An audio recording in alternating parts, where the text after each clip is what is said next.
ஒரு சின்ன கேப்புக்கு பிறகு உங்ககிட்ட வீடியோவில் பேசுகிறேன். கடைசியாக டீலிமிட்டேஷன் பற்றி பேசியிருந்தேன். அதை தொடர்ந்து எலெக்ஷன்லாம் நடந்து முடிஞ்சிருச்சு, ரிசல்ட்டும் வந்துச்சு.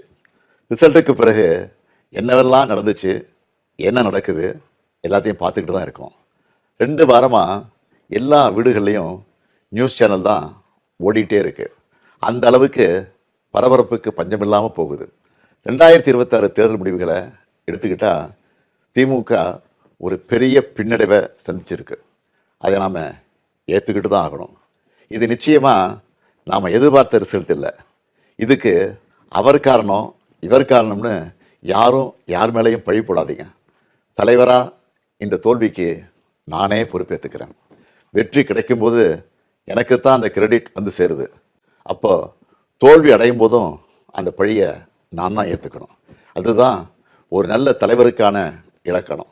சரி, தோத்துட்டோம், அதுக்கு நான் அதையே நினச்சிக்கிட்டு முடங்கிட மாட்டேன். உடனே அப்டேட் ஆகி மீண்டு வருவேன். நம்ம எல்லாருமே அப்படி தான் வரணும்.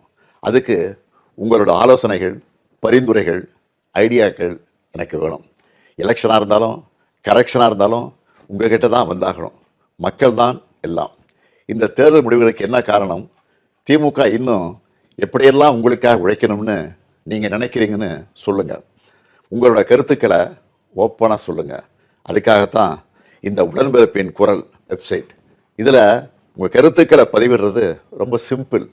உங்கள் வாய்ஸ்லேயே பேசி கருத்துக்களை சொன்னீங்கன்னா அதுவே டைப் ஆகிடும். நேரடியாக நீங்களே டைப் பண்ணியும் சொல்லலாம். இல்லைன்னா நீங்கள் பேப்பரில் எழுதி அந்த ஃபோட்டோவை அப்லோட் பண்ணலாம், டாக்குமெண்ட்டாக அனுப்பலாம். உங்கள் கருத்துக்கள் எனக்கு வந்து சேர்ந்துடும். அதையெல்லாம் படித்து பரிசீலித்து நம்ம அடுத்த கட்ட நடவடிக்கையை வடிவமைக்க போகிறேன். நம்மளோட அணுகுமுறை, சிந்தனை, செயல்பாடு எல்லாத்தையும் மாற்றி ஆகணும். காலத்துக்கு ஏற்ற மாதிரி எவால்வ் ஆகித்தான் ஆகணும். உங்கள் கருத்துக்களின் அடிப்படையில் டிஎம்கே 2.0 வரும். கட்சியோட எல்லா லெவல்லையும் தேவையான மாற்றங்களை செய்ய போகிறேன்.